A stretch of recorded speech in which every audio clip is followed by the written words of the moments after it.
മഹാനായ സയ്യിദുനാ ഉമറുൽ ഫാറൂഖ് റളിയല്ലാഹു തആല അൻഹു വിശുദ്ധമായ ഇസ്ലാമിന്റെ രണ്ടാമത്തെ ഖലീഫയാണ് എന്ന് നമുക്കൊക്കെ അറിയാം. ആ മഹാനുഭാവന്റെ വീട്ടിലേക്ക് ഒരു ചെറുപ്പക്കാരൻ കടന്നു വരികയാണ്.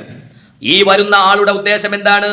അദ്ദേഹത്തിന്റെ ഭാര്യയെ കുറിച്ച് ഒരു പരാതി ബോധിപ്പിക്കാനാണ് ഖലീഫയായ അമീറുൽ മുഅ്മിനീന്റെ വീട്ടിലേക്ക് കടന്നു വരുന്നത്. അദ്ദേഹം ഉമർ റളിയല്ലാഹു അൻഹുവിന്റെ വാതിലിന് ഓരെ എത്തുകയാണ്. ആ സമയത്ത് തന്നെ വീടിന്റെ അകത്തളങ്ങളിൽ നിന്ന് പുറത്തേക്ക് വരുന്ന ശബ്ദം മഹാനായ ഖലീഫ ഉമർ ബിൻ ഖത്താബ് റളിയല്ലാഹു തആല അൻഹുവിന്റെ ഭാര്യയുമായിട്ടുള്ള തർക്കമാണ്. ഭാര്യ എന്തൊക്കെയോ പറയുന്നുണ്ട്, ഒരുപാട് കാര്യങ്ങൾ ഉമർ റളിയല്ലാഹു തആല അൻഹുവിനോട് തർക്കിക്കുകയാണ്. ഇത് കണ്ടപ്പോൾ ഈ മനുഷ്യൻ ചിന്തിച്ചു, മഹാനായ അമീറുൽ മുഅ്മിനീൻ ഉമർ ബിൻ ഖത്താബ് റളിയല്ലാഹു തആല അൻഹുവിന്റെ വീട്ടിലെ അവസ്ഥ ഇങ്ങനെയാണെങ്കിൽ ഞാൻ ആരോടാണ് പരാതി പറയുക?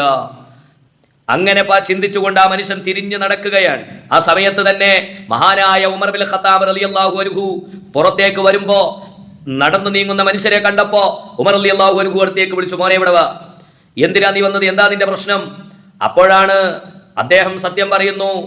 ഉമർ റളിയല്ലാഹു അൻഹുവിനോട് പറയുകയാണ്, ഓ ഖലീഫ, ഞാൻ എൻ്റെ ഭാര്യയുടെ സ്വഭാവത്തെക്കുറിച്ച്, മോശമായ സ്വഭാവത്തെക്കുറിച്ച് അങ്ങയോട് പരാതി പറയാനാണ് ഞാൻ അവിടുത്തെ ഭവനത്തിന്റെ മുമ്പിൽ വന്നത്.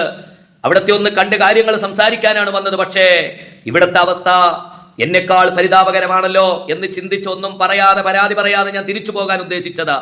അപ്പോൾ മഹാനായ ഉമർ റളിയല്ലാഹു തആല അൻഹു ചോദിക്കുന്നുണ്ട്, ആ മനുഷ്യരോട് പറഞ്ഞു, മോനെ, നമ്മൾ എന്തിനാണ് ഭാര്യയെ ശകാരിക്കുന്നത്? നമ്മുടെ ഭാര്യമാർ പറയാനുള്ളതൊക്കെ പറയട്ടെ, ഞാൻ എന്തുകൊണ്ടാ പ്രതികരിക്കാത്തതെന്ന് നിനക്കറിയോ? അവളല്ലേ നമുക്ക് ഭക്ഷണം ഉണ്ടാക്കി തരുന്നവൾ, അവളല്ലേ നമ്മുടെ ഡ്രസ്സുകൾ, വസ്ത്രങ്ങൾ അലക്കി തരുന്നത് അവളല്ലേ, അവളല്ലേ നമ്മളുടെ ചെറിയ കുഞ്ഞു മക്കളെ വരെ മുലയൂട്ടുന്നവൾ, പരിപാലിക്കുന്നവൾ അവളല്ലേ.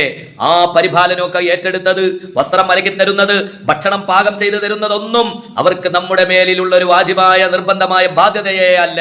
പിന്നെയും അവർ നമ്മളോടുള്ള സ്നേഹം കൊണ്ട് ചെയ്തു തരുന്ന അമലുകളല്ലേ, പ്രവർത്തനങ്ങളല്ലേ, പിന്നെ എന്തുകൊണ്ട് നമുക്ക് ക്ഷമിച്ചുകൂടാ? മഹാനായ ഉമർ ബിൻ ഖത്താബ് റളിയല്ലാഹു തആല അൻഹു അദ്ദേഹത്തോട് മറുപടി പറയുമ്പോ, പ്രിയപ്പെട്ടവരെ, പശ്ചാത്തപിച്ചുകൊണ്ട് അദ്ദേഹം അവിടെ നിന്ന് മടങ്ങുകയാണ്. ഞാൻ പറയുന്നത്, എന്ത് പ്രയാസങ്ങളാണെങ്കിലും എപ്പോഴും നമ്മൾ ക്ഷമിക്കുക. ഭാര്യമാർ, അല്ലാഹു സുബ്ഹാനഹു തആല അവർക്കൊക്കെ ആഫിയത്തുള്ള ദീർഘായുസ്സ് കൊടുക്കട്ടെ എന്ന് നമ്മൾ എപ്പോഴും പ്രാർത്ഥിക്കുക. അല്ലാഹു നമ്മുടെ കുടുംബങ്ങളിൽ സമാധാനവും സന്തോഷവും സ്നേഹവും കളിയാടുന്ന വീടുകളിൽ, കുടുംബങ്ങളിൽ ചേർക്കുമാറാവട്ടെ എന്ന് ആത്മാർത്ഥമായി ദുആ ചെയ്യുകയാണ്.